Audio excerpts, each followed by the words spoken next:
Thank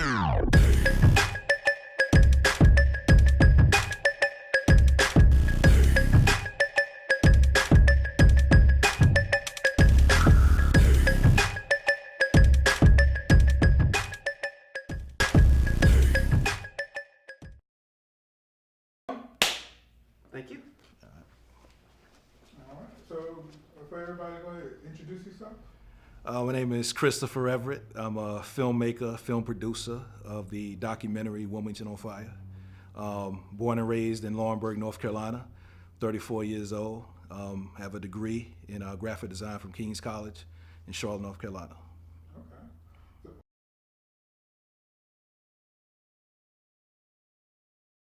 My motivation, I would say, I started off, I really wasn't a filmmaker starting off years ago.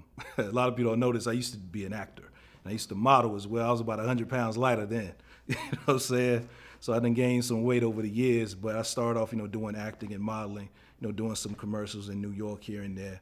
And then I tried to make the move to Atlanta, right before it was popping, with films and stuff like that. I moved to Atlanta about 2007 and wanted to try to, take my acting game to the next level. But things didn't work out. So I decided then and there that, maybe acting isn't for me. So I wanted to kind of develop my own projects and, and tell my own stories. So I decided just to, make a film about something, start off doing a documentary first at least. And then I would say about 2010, I was doing some research online, and they were talking about John Singleton's Rosewood, about the Rosewood Massacre, about the movie and stuff like that and the massacre. And they also talked about 20 other race riots that happened in America. And then they mentioned the Wilmington Massacre of 1898. And I was like, wow, why I never really heard. I heard some things about it, but not like a lot. So I saw that on there, and I said, you know what? I want to do this as my first film. I want to do something about the 1898 Wilmington Massacre. So what I did was just Google search to just see if anyone had done an actual real in-depth project on it first. Because if someone did, I wasn't going to, touch it. I ain't trying to copy nobody, stuff. But I saw no one really did anything on the topic. So I said, you know what? I'm going to take the initiative instead of complaining about, why someone hasn't done a film on this topic. I'll do it. I'll take the lead and do it and develop Wilmington on Fire. And Wilmington on Fire is pretty much about the 1898 Wilmington race riots in Wilmington, North Carolina. It's pretty much considered the only successful coup d'etat that's ever happened in the United States. And Wilmington was a thriving black community in the 1890s. Really wasn't a full black community, it was more of a mixed integrated society where you had white and black folks working together in a biracial government in a biracial city. But it was overthrown by a heavily armed white mob and just a full white supremacy movement, not only in Wilmington, but throughout the state of North Carolina. And this event triggered the Jim Crow laws throughout the state of North Carolina and just developed that whole climate of racism and white supremacy all over the state, really up till the Civil Rights Movement. I think it's a little bit of both. I think you can definitely see the ramifications of the 1898 massacre. Because like I said, prior to the massacre, you had a slightly majority African-American population here. After the massacre happened, the black community was pretty much sliced in half. And there's been a steady decline since the massacre of black people actually leaving here. I think the percentage is probably about 20% African-American now, and 75%, I think, Caucasian. So you see the effects just off of population percentage, definitely. And it's because of the massacre, because that population shifted right after the massacre happened. And the black community here never really has fully recuperated politically, economically, or population-wise since then. So that's one, prime example right there is just population was definitely affected because of the massacre, and you can see that today. And I think some of the things is us as African Americans here, we don't really, I guess, work together as a unit. That could be, I know some people say it's because of 1898. I can't really put the blame all on 1898 for that. I think that's us as individuals need to come together and work collectively as a people. But things like the segregated, certain parts of the city that are segregated, that's definitely a result of the 1898 massacre. That's just a result of Jim Crow segregation, period. You know what I'm saying? Even though we, ended the Jim Crow era, still a lot of those sections of our society still stayed segregated. You know what I'm saying? Even though some people could go in white communities, others, if you didn't have the money, you weren't going nowhere. But that poor black area still, and a lot of those areas are still poor today. You know what I'm saying? Because the money never was integrated. So even though we had integration, you still couldn't move a lot of time into a white area because you didn't have the money. So therefore, a lot of our areas, not only in Wilmington, but anywhere across America, you see it, that we still have these pockets of black communities that are poor, poorly segregated. You know what I'm saying? So you can definitely see the effects of 1898, whether it's the financial ramifications and the political arena as well, because we don't have a lot of black politicians like we used to have back, prior to the 1898 massacre as well. So I think politically, financially, and just population-wise, you see those effects.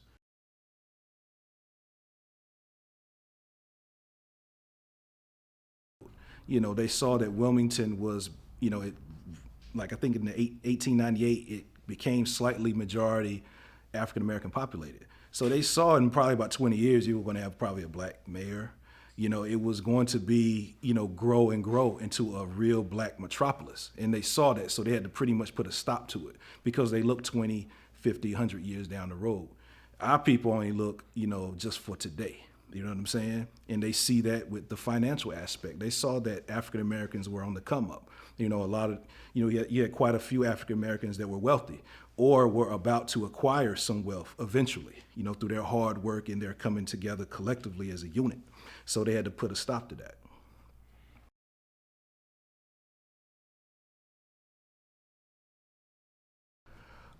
Well, in other communities, their dollar bounces because they have infrastructure and they have businesses that they own and control. I know one of the guys who I interviewed in my film, I didn't get to put his stuff in Wilmington on Fire, but I'm going to kind of do something with it still. You might be familiar with him, Dr. Claude Anderson. He did the book Powernomics and Black Labor, White Wealth. And he really breaks that down, talks about, in the Jewish community, the dollar, bounced, I think, 10 to 12 times. The Asian community is 6 to 8 times, whatever.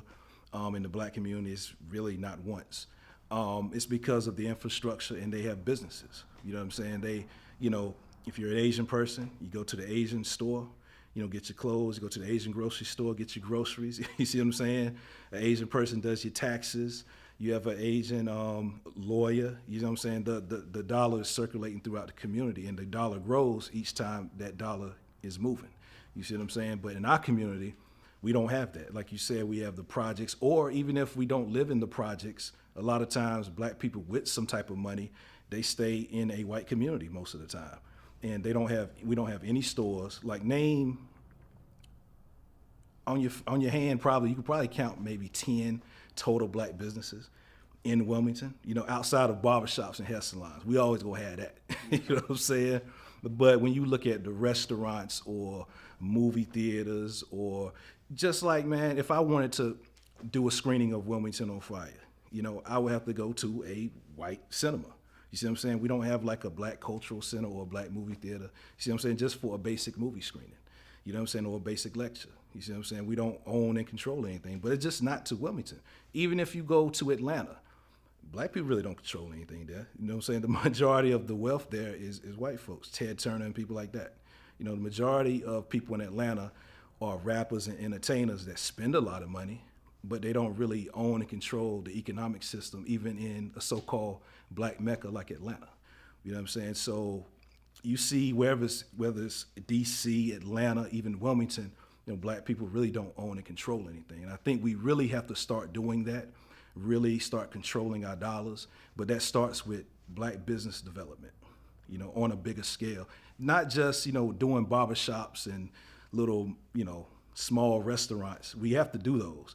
But even with the hair care industry, we don't even control that. Just like with weave and stuff like that, the Asians have that on lock. And that's something that our people use specifically. And we don't even control that. We have to invest in ourselves, and we also have to have a code of conduct. And he was saying this. He said one guy he knew, I think it was the Asian section of DC one time, and this guy, he was trying to sell an Asian business owner some products. Now, this guy came into this store, had the same products that he was selling in his store and said, yo, I'll give you the same products that you selling in your store for 50% off. You know, that's a great deal. You know what the Asian dude said? He said, nah, I'm not interested. You know what I'm saying? And the dude was like, what are you talking about? I'm giving you the same products for half off. And he said, that's besides the point. He said, we only buy from our own people. You know what I'm saying? See, they have a code of conduct where they're not going to allow you to penetrate their communities. You see what I'm saying? Because they know once you penetrate it, you know, you can kind of take it over. But see, they penetrated ours. They got our dollars. You know what I'm saying? That's why it's hard to get into the hair care market. That's why we have to, you know, manufacture it, control the distribution, control the selling of the product as well. See, they have it on lock. That's why we can't tap into theirs. You know what I'm saying? So we have to develop our own system of distribution, you know, to make it all the way to sell it.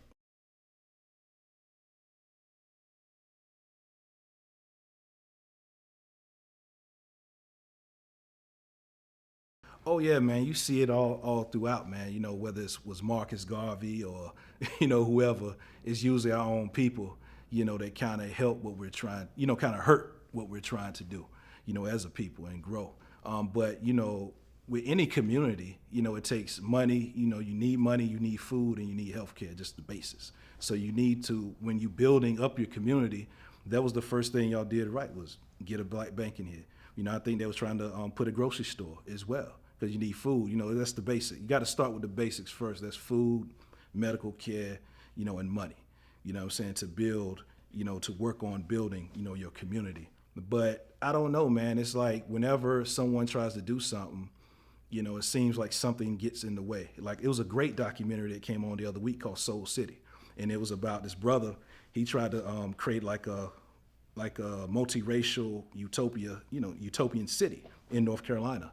And it was going to be black owned and controlled, but anybody could live there, you know, in harmony. You know what I'm saying? And he got like funds and stuff like that, and they were rolling, man. They brought in like a industry there that employed the people, the small people that were working there, and they was putting in roads the whole nine.